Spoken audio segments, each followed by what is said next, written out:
What began with just a couple of potted cacti left behind near an outback sheep station more than half a century ago, today looks like this. A sprawling infestation across numerous properties that's choking valuable grazing land and infiltrating waterways.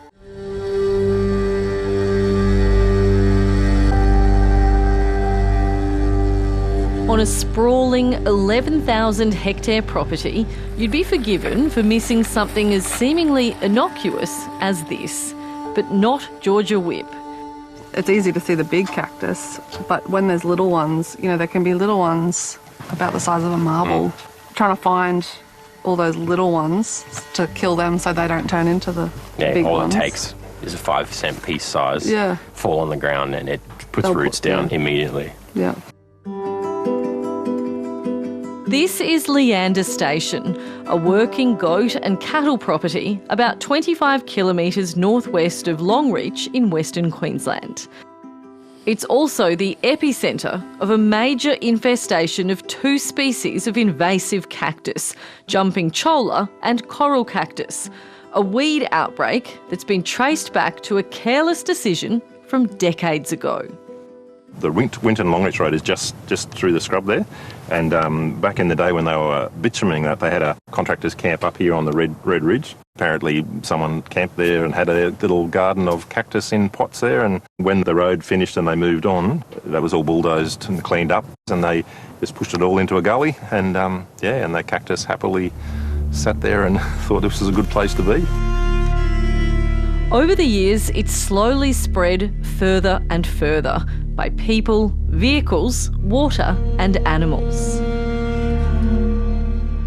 Like kangaroos especially, they'll pick a piece up, they'll hop along, and when they get to a fence, they'll sort of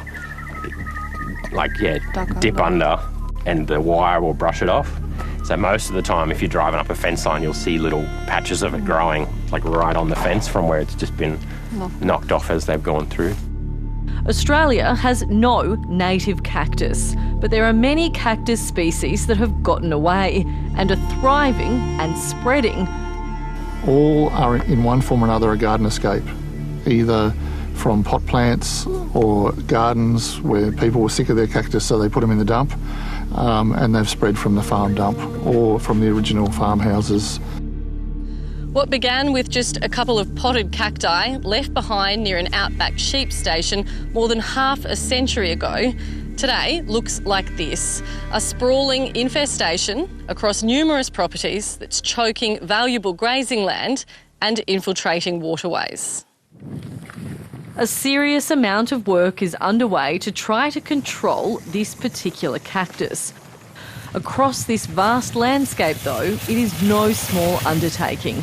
But the stakes are too high not to try. Thompson's just over there, Dar River's just over there. Those 2 rivers join, they meet up with the Barcoo, form the Cooper Creek. This stuff loves to get carried along in water. You know, you get a big rainfall event, this stuff will float along with the water. So it's only a matter of time. If we don't do something here, it's heading for Lake Eyre, really, in the long run. Leander has been home for Georgia and Toby whip for the past 4 years. They're raising their 2 kids here, 8-year-old Dan and 10-year-old Eloise, while also growing another much bigger herd. So we've got about 4,500 nannies and about 30 head of cattle. The younger Whip family co-own Leander with Toby's dad, Peter. The family knew the property had cactus on it back when they bought it, but perhaps not quite the full extent. It's probably about 40% of our country has got the cactus on it. Not heavily, but like 40% of the paddocks have got cactus in it. But we sort of felt confident that we would, put in the hard work and try and get on top of it. They just hang in there. They're just tough, eh? The Whips are committed to ridding their property of cactus, but so too were the previous generational owners. Landcare has held volunteer days on Leander Station going back decades, but the battle simply became too big. They have been treating and spraying cactus out in that area near Dar River for years, way before my time. but it's got to the stage where it's more than what a land care group can do now. That's where natural resources management company Desert Channels Queensland has come in and are helping to scale up the offensive. It's really hard to fight an enemy if you don't know what they are or where they are. So you need to know your enemy well, and to do that we really put a fair bit of effort into mapping the extent of it. Where is it? With funding from the Queensland Government's Department of Environment, field workers have spent countless hours systematically searching for the invasive cacti, starting from what they considered the epicentre at Leander and working out from there. It's been a combination of landholders looking, DCQ staff looking, and the land care group looking for it, from parcel of land to the next parcel of land, looking on the public land areas as well, not just landholders' properties, and really trying to be vigilant to cover the whole catchment. And how big of a footprint is this? Hundreds of thousands of hectares, literally hundreds of thousands. They trialled using drones, but because of the amount of grass cover and the fact the cactus is often in minuscule pieces, it was almost impossible to find. So they rely on people power. And it's working. The project began with 4 properties known to have cactus present. It's since grown to 9. And as well as the 2 invasive cacti on Leander Station, a 3rd species, rope cactus, has also been discovered to be spreading elsewhere in the district. We found it in places where landholders did not think they had it, because when they muster, they do it with helicopters, or for whatever reason they just hadn't gone to some places that we've then had to go and have a look, and we found it. Anne Webber's Nina Park Station neighbours Leander Station. She's been running cattle here since she bought it in 2010. The property has weathered some harsh conditions in that time, including several years when it was entirely destocked due to drought. That's certainly not the case now. The regeneration, especially now for this season, is just bloody amazing. It's just fantastic. It's not looked like this since we bought it. But in a great season, when the grass and cattle are growing beautifully, so too are weeds. And not far from Anne's cattle yards, a hidden thicket of cactus has been discovered. It's so close to the road, you think, God, man, you should have seen it by now. But, well, obviously we haven't been past through there on a horse, and we don't actually have cattle in that little section, so yeah. Finding it is the first challenge, then they have to kill it. Pulling them out is not foolproof, and because they hold water, they're difficult to burn. On Leander, they've trialled a biocontrol with some success. There is a bug, cochineal. It eats the cactus, but it just takes a lot longer, and the cactus propagates faster than the bug can eat it. Yeah. Like most noxious weeds, the best defence against this cacti has proved to be chemical.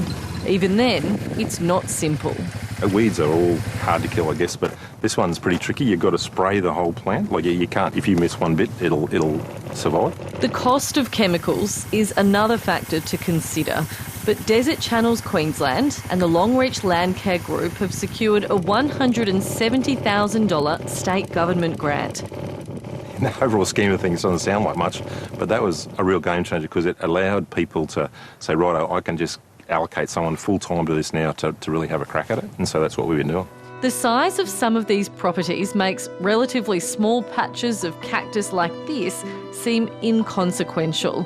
And where farm labour is expensive and hard to come by, there are numerous other jobs higher on the to-do list. You know, you'd rather go and shear a mob of sheep, sell a mob of bullocks or something, but in the long term, you know, you've got to try and get that off your land because it will take over and you won't be able to use it. It'll just take over the whole property. On Leander Station, this cactus graveyard offers a glimmer of hope. It's only been sprayed once, but there's been a huge impact. When we first took it on, I was thinking, oh, heck, this is bigger than Ben-Hur, but just the support we've had it's been really encouraging. The contractors and the field team blokes, they do the hard part. They smash out the worst of it, and then hopefully the landholders can continue with the scattered, maybe easier areas to control. For Georgia and Toby Whip, spotting cactus has become second nature. All you got to do is take a photo of it on your phone and it tags the location. So if you're mustering or something like that and you see, oh yeah, take a photo of that. Next week, set out a day or a couple of days to go spraying. And you just go back to that point on your phone, spray it, and then get out and have a look around. There might be a couple more little pieces and then just, keep working like that. Everyone has to keep up their end of the bargain though, or it simply won't work. You could do all the work in the world and the next rainfall, you're getting pieces wash in from next door. But outside of individual buy-in, there are other challenges to consider. Properties are bought and sold, owners come and go. And nearby there are also stretches of stock route, a rail corridor, major highways, power lines and other infrastructure that requires maintenance. You have all these guys that probably aren't aware that there's a massive cactus problem, and they'll send a contractor with a grader right through the middle of it, and that just spreads it for miles. That's probably the biggest challenges we have. The incredible wet weather much of Western Queensland experienced earlier this year has also had an impact. The sheer volume of water that's fallen over this country has prompted renewed efforts to ensure the cactus doesn't find its way into the river systems. We don't want any of those 3 species in this sort of riverine environment. It's got huge potential to be spread. Those little pieces can break off in floodwater and float away, and wherever they settle, they'll grow. In a battle that's already spanned several decades, and with the end still nowhere near in sight, it would be easy to become disheartened or angry about what started the fight in the first place. All of them were sold as garden plants originally, and now there's just hundreds of thousands of acres that people have got to go back and fix up. Raising awareness around what not to do is part of the response effort. Just trying to educate people that when they leave or move, dig them out of the garden or don't chuck them in the rubbish dump. There's a place in town that you can take them for proper disposal. Despite the enormity of the challenge, there is still a dedication to wipe out this spiky invader. We are going to get the whole infestation, and we've got a good chance of getting rid of it. It might take years, it might take 20 years. And the challenge is to keep the group or the landholders and all that are there, keep onto it. We just can't let it slip.